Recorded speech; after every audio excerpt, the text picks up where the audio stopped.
हम लोग डिस्कस कर रहे थे बेटा कि ह्यूमन रिप्रोडक्शन पढ़ने जा रहे हैं, तो उसमें हमने कुछ बातें डिस्कस कर ली थी पहले चैप्टर में कि रिप्रोडक्शन एक बायोलॉजिकल प्रोसेस है। इसमें ऑर्गेनिज्म अपने जैसे ऑर्गेनिज्म को पैदा करके चला जाता है। सबसे बड़ी बात कि रिप्रोडक्शन जरूरी क्यों है? To maintain the continuity of generation.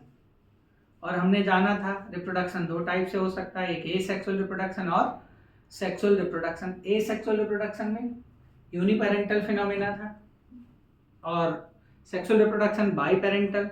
Asexual reproduction में कोई गैमेट नहीं बनता था। सेक्सुअल रिप्रोडक्शन में गैमेट बनते भी थे, फ्यूज भी होते थे, और फ्यूजन ऑफ गैमेट क्या कहलाता था? फर्टिलाइजेशन। इस वजह से सेक्सुअल रिप्रोडक्शन के प्रोडक्ट में आता था वेरिएशन, और एसेक्सुअल रिप्रोडक्शन में गैमेट बना नहीं तो फ्यूज भी नहीं होगा। हालांकि बन भी गया तो पार्थिनोजेनेसिस से, विदाउट फर्टिलाइजेशन। लेकिन एसेक्सुअल रिप्रोडक्शन के जो प्रोडक्ट होते थे वो क्लोन्स होते थे, और क्लोन्स क्या होते हैं? Genetically and morphologically similar individual. ये बात हम पढ़ा चुके हैं आप लोगों को सब। और आज इसीलिए हम लोग बेटा और सेक्सुअल रिप्रोडक्शन के जो प्रोडक्ट हैं वो होंगे हमेशा ऑफस्प्रिंग। आज हम लोग डिस्कस करेंगे ह्यूमन रिप्रोडक्शन। ह्यूमन रिप्रोडक्शन में बेटा एक वर्ड है ह्यूमन, तो पहले ये समझ लीजिए कि human is a viviparous animal. Human क्या है? विविपेरस। विविपेरस एक वर्ड इसी से मिलता जुलता है बेटा, ओविपेरस। ओविपेरस का मतलब होता है एग लेइंग ऑर्गेनिज्म। जो लोग अंडे देते हैं वो लोग क्या कहलाते हैं? ओविपेरस। और जो लोग बेटा बेबी लेइंग होते हैं या चाइल्ड को बर्थ देते हैं वो लोग कहलाते हैं विविपेरस। इनमें से ह्यूमन जो है वो क्या है? Viviparous animal. अब सबसे इंपॉर्टेंट बात समझिए कि ह्यूमन का जो रिप्रोडक्शन है that is sexual reproduction. Human का जो रिप्रोडक्शन होगा बेटा वो कैसा होगा? Sexual reproduction. और तुम अगर भूले नहीं हो तो हमने कहा था बेटा दुनिया में कहीं पर भी सेक्सुअल रिप्रोडक्शन हो। इससे पहले हमने कौन सा चैप्टर पढ़ा था? Sexual reproduction in flowering plants. हमने कहा दुनिया में कहीं पर भी किसी भी ऑर्गेनिज्म में अगर वो सेक्सुअल रिप्रोडक्शन करता है तो बेटा तीन बातें होकर ही रहती हैं। और पहला इवेंट मैंने बताया था क्या? Pre fertilisation. प्री फर्टिलाइजेशन बोलो, बताया था कि नहीं? क्या बताया था? Pre fertilisation. और दूसरा इवेंट्स फर्टिलाइजेशन, और तीसरा इवेंट पोस्ट फर्टिलाइजेशन। चलो भैया फिर से सीखो। अगर कोई ऑर्गेनिज्म सेक्सुअल रिप्रोडक्शन कर रहा है तो वो कितनी बातें करेगा? तीन। पहला pre fertilisation, fertilisation, then post fertilisation. अब प्री फर्टिलाइजेशन में हमने दो बातें सीखी थी और यहां पर भी वही दो बातें होंगी। पहला बेटा गैमेटोजेनेसिस। गैमेटोजेनेसिस, गैमेटोजेनेसिस का मतलब होता है formation of gamete. Gametogenesis it means formation of gamete या फिर गैमीट का बनना। और दूसरा गैमीट बन जाए तो बेटा उसका ट्रांसफर ऑफ गैमीट।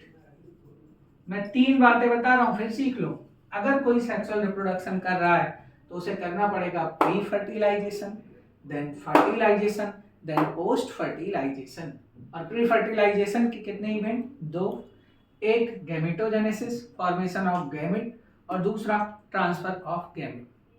चूंकि हम लोग ह्यूमन का सेक्सुअल रिप्रोडक्शन पढ़ रहे हैं तो बेटा हमें पता होना चाहिए कि ह्यूमन में जो गैमीट बनते हैं वो दो टाइप के बनेंगे, क्योंकि बाई पेरेंटल फिनोमेना है। एक मेल गैमीट और दूसरा फीमेल गैमीट। पहला पैराग्राफ कवर कर रहा हूं मैं एनसीईआरटी, एक एक बात यहां पे आपको क्लियर हो जाए। पहले सीख लो मेल गैमीट और फीमेल गैमीट। अब बताओ, मेल गैमेट को बनाने वाले ऑर्गन होंगे और ऑर्गन से मिलके क्या बनता होगा, सिस्टम। तो इसलिए यहां पर बेटा हम किसके बारे में पढ़ेंगे, mail reproductive system, mail reproductive system. और फीमेल गैमेट को बनाने वाले भी फीमेल रिप्रोडक्टिव ऑर्गन होंगे, और जब ऑर्गन आपस में मिल जाते हैं तो क्या बनाते हैं, ऑर्गन सिस्टम। इसलिए यहां पर भी क्या होगा बेटा, फीमेल रिप्रोडक्टिव सिस्टम। एक एक बात देख लेना कि क्या क्या पढ़ना है। फीमेल रिप्रोडक्टिव सिस्टम, फिर से ये सब किस में आ रहा है, गैमेटोजेनेसिस में। गैमेटोजेनेसिस में क्या है, फॉर्मेशन ऑफ गैमेट। दो टाइप से, मेल गैमेट और फीमेल गैमेट। मेल गैमेट हो चाहे फीमेल गैमेट हो, दोनों को बेटा बनने के लिए क्या चाहिए, ऑर्गन। मेल गैमेट को बनाने वाले male reproductive organ, female gamete को बनाने वाले female reproductive organ. Male reproductive organ आपस में मिलके काम करते हैं इसलिए mail reproductive system, female reproductive organ मिलके काम करते हैं इसलिए फीमेल रिप्रोडक्टिव सिस्टम। दूसरा, ट्रांसफर ऑफ गैमेट। अब देखो कितने स्टेप होंगे इन तीनों में, ध्यान से सीख लेना।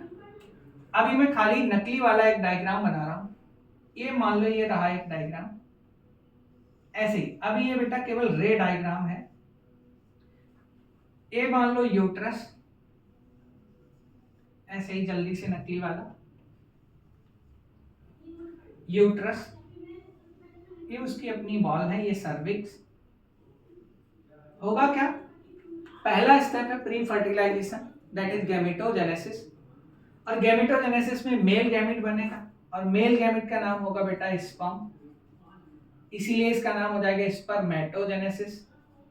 और फीमेल गैमेट बनेगा ओवा, इसलिए इसका नाम होगा oogenesis।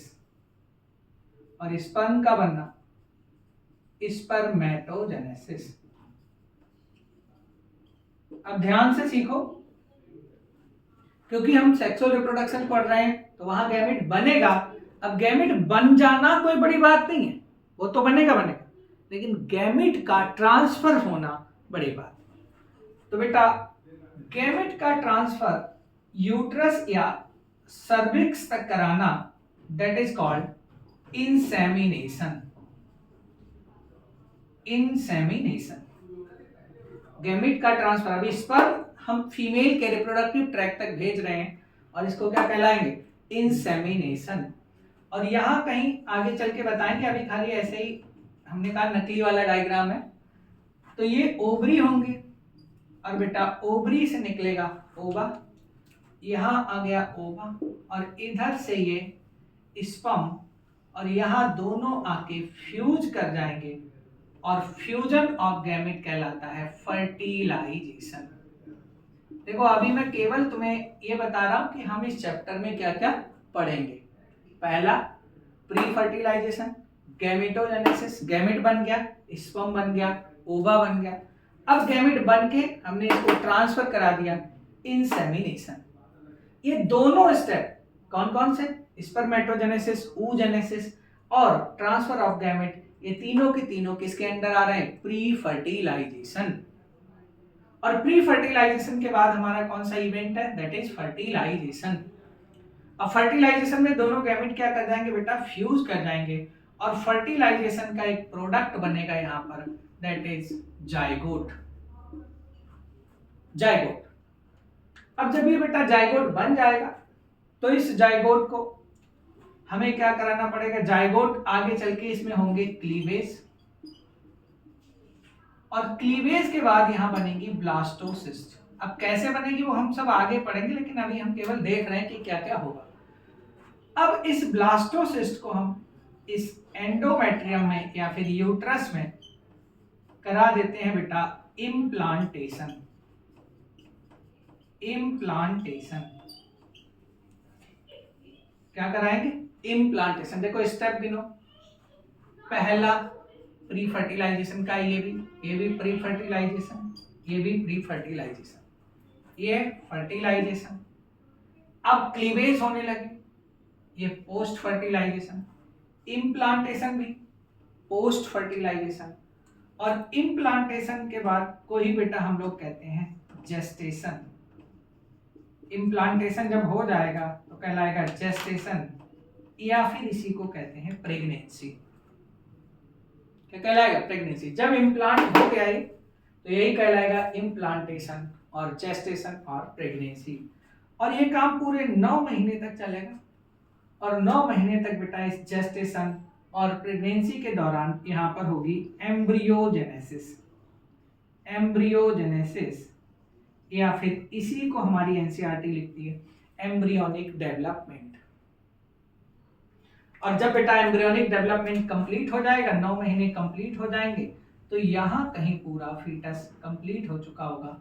और बेटा 9 महीने बाद, आफ्टर 9 मंथ बाद एक काम होगा, पार्च्यूरेशन। पार्च्यूरेशन, पार्च्यूरेशन को कहते हैं बेटा delivery of baby, delivery of baby या चाइल्ड। और 9 महीने बाद क्या होगी बेटा? Delivery of baby. ये भी किसका इवेंट है? Post fertilisation. और डिलीवरी के बाद बेटा क्या होगा? लैक्टेशन, यानी बच्चा जो होगा वो मिल्क या फिर ब्रेस्ट फीडिंग कर, लैक्टेशन, ब्रेस्ट फीडिंग।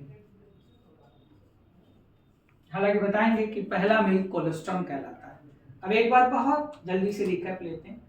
अगर सेक्सुअल रिप्रोडक्शन पढ़ना है ह्यूमन का तो 3 स्टेप करने पड़ेंगे, pre fertilisation, fertilisation, post fertilisation. Pre fertilisation में क्या क्या होगा? गैमेटोजेनेसिस, गैमीट का बनना। अब बताओ, हम ह्यूमन है तो हमारे पास 2 लोग, एक मेल और एक फीमेल।